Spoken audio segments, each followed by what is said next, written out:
बिस्मिल्लाहिर्रहमानिर्रहीम। शुरू अल्लाह के नाम से जो बड़ा मेहरबान निहायत रहम वाला है। अस्सलामु अलैकुम मेरे मोहतरम अजीज़ दोस्तों। गरमान के बादशाह हज़रत मुजफ्फर गरमान शाह थे, जो कि अपने वक्त के एक बड़े अल्लाह के वली थे। और आप ऐसे बादशाह थे कि पूरी रात अल्लाह की इबादत में गुजार दिया करते थे और दिन को अल्लाह की मखलूक की खिदमत करने में गुजार दिया करते। आपकी एक बेटी थी जिससे उन्हें बहुत मोहब्बत थी और आपने अपनी बेटी की तरबियत दीनी माहौल में की। आपकी बेटी भी नेक और परहेजगार थी। सब्र, तकवा, इबादत और अल्लाह पर यकीन कामिल था। ये सब नेकियां आपकी बेटी में मौजूद थीं। जब बेटी जवान हो गई तो आपको उसकी शादी की फ़िक्र होने लगी। शहजादी के लिए बड़े बड़े ऊंचे रिश्ते आने लगे। बादशाह अल्लाह के वली थे, इसलिए आप ये चाहते थे कि मैं वो लड़का तलाश करूँगा जो नेक और परहेजगार होगा, जो अल्लाह का इबादत गुजार बंदा होगा, जो अल्लाह के नबी का फरमा बरदार हो और मजबूत हो। शादी की फ़िक्र तो हर लड़की के माँ बाप को होती है। ये फ़िक्र सिर्फ उस वक्त ही नहीं थी, बल्कि आज भी हर लड़की के बाप को बेटी की शादी को लेकर फ़िक्र होती है कि लड़का अच्छा और नेक हो। इस फ़िक्र में बादशाह भी बहुत परेशान थे कि कहाँ तलाश करूं नेक और परहेजगार, जिसका अल्लाह पर यकीन मजबूत हो और इबादत गुजार हो।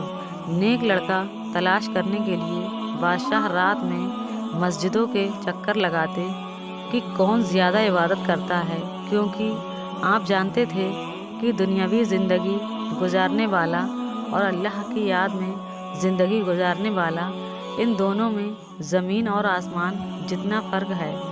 लड़के की तलाश करते करते आप मायूस होने लगे थे, क्योंकि आपको उस तरह कोई इबादत गुजार नहीं मिल रहा था। एक रात आप शहर से बाहर एक वीरान मस्जिद में पहुँचे तो आपने देखा कि एक नौजवान इबादत में मशरूफ़ है और उसकी आंखें आंसुओं से तर हैं और वो अल्लाह की बारगाह में रो रो कर दुआ मांग रहा है। बादशाह काफ़ी देर उसे देखते रहे कि ये नौजवान कब नमाज से फारिग हो और इससे कोई बातचीत की जा सके। बादशाह उसकी नमाज मुकम्मल होने का इंतज़ार करते रहे। जब उस नौजवान की नमाज मुकम्मल हो गई तो बादशाह ने उसका हाल पूछा। वैसे तो ये नौजवान बहुत गरीब था, लेकिन इसके चेहरे पर नूर की बारिश थी। इसके चेहरे पर एक अलग सी चमक थी और अपनी ज़ुबान से अल्लाह का जिक्र कर रहा था। जब वो नौजवान नमाज से फारिग हो गया तो बादशाह ने उसका हाल पूछा तो उस शख्स ने अपना हाल बताया और कहा, मैं गरीब हूँ, मेरे पास रहने के लिए कोई मकान भी नहीं, एक टूटी हुई झोपड़ी है जिसका छत भी नहीं है, उसी में रहता हूँ। मेरे माली हालात भी अच्छे नहीं हैं, बस अल्लाह पर यकीन है और वो हर दिन रिज़्क अता कर देता है। फिर बादशाह ने पूछा कि तुम्हारी शादी हो गई है? तो उस नौजवान ने कहा, ऐसे इंसान को भला कौन रिश्ता देगा जिसके पास रहने के लिए ना तो एक अच्छा मकान है और ना तो रहने का कोई ठिकाना। फिर आपने फरमाया कि अगर गरमान के बादशाह की बेटी से तुम्हारा निकाह हो जाए। तो वो नौजवान मुस्कुरा कर कहने लगा, बाबा, क्यों मुझसे आप इस तरह की बात कर रहे हो, जबकि ये बात अच्छी तरह से आप भी जान गए हो कि मेरी हालत क्या है, कहाँ मैं और कहाँ बादशाह की बेटी। और वैसे भी बादशाह के दरबार में तो बड़े बड़े लोग आते हैं, उन्हें अपनी बेटी के लिए अच्छा लड़का मिल जाएगा। उस शख्स ने सोचा कि ये बूढ़ा आदमी ये कैसी बातें कर रहा है जो कि हो ही नहीं सकता। उसके बाद उसने कहा, बाबा, आप जाओ अपना काम करो। उसके बाद बादशाह ने अपनी अंगूठी निकाली और उस शख्स को देते हुए कहा कि मुझसे वादा करो, कल तुम बादशाह गरमान के दरबार में मुझसे ज़रूर मिलोगे, और अगर तुम्हें अंदर आने से कोई रोके तो उसे ये अंगूठी दिखा देना, वो खुद तुम्हें मुझ तक पहुंचा देंगे। सुबह वादे के मुताबिक वो नौजवान दरबार में पहुंचा। दरबार ने रोका तो उसे वो अंगूठी दिखाई। دربان نے اسے بادشاہ تک لے کر گیا۔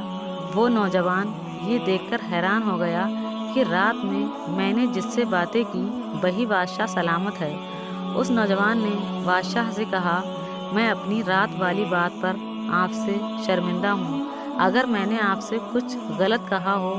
بادشاہ نے نوجوان کی آنکھوں میں شرمندگی دیکھی تو کہا، پریشان مت ہو، میں تمہاری کسی بات سے خفا نہیں ہوں، بلکہ میں تو خوش ہوں کیونکہ اللہ نے مجھے تم جیسا داماد دے دیا ہے۔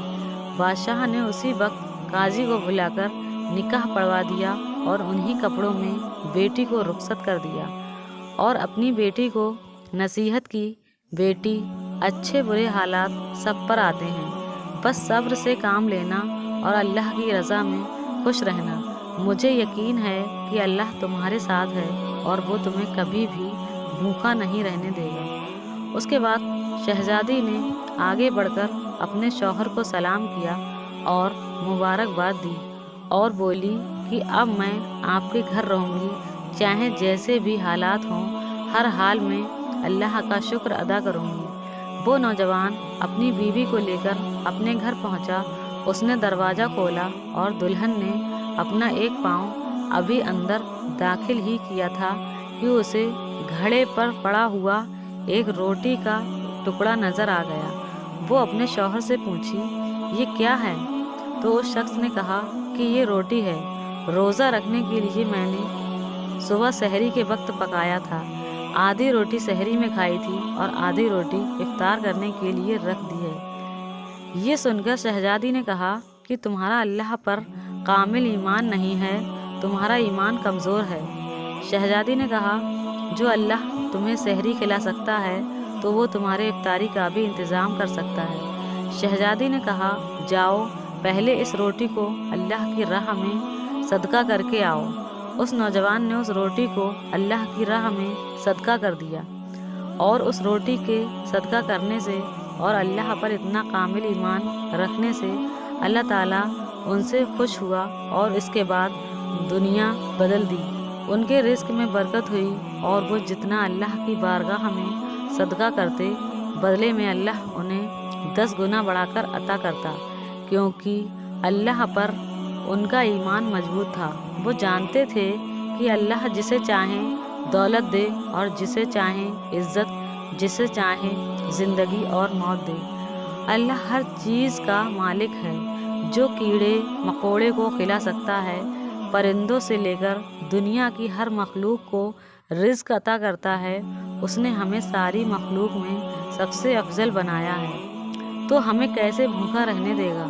دوستو، آخر اللہ ان کے صدقہ کرنے سے اور اللہ پر اتنا مضبوط ایمان رکھنے کی وجہ سے ان کی دنیا اور آخرت دونوں بدل دی۔ کیا آج ہم اللہ پر اتنا مضبوط ایمان رکھتے ہیں؟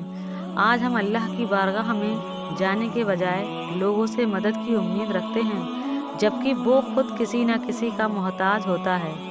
دوستو، یہ مکمل ایمان ہونا چاہیے کہ اللہ ہی ہے جو ہمیں رزق دیتا ہے اور ہم اسی سے مدد مانگیں گے۔ بے شک اللہ بہتر عطا کرنے والا ہے، وہ بہتر جانتا ہے کہ ہمارے لیے کیا صحیح ہے اور کیا نہیں۔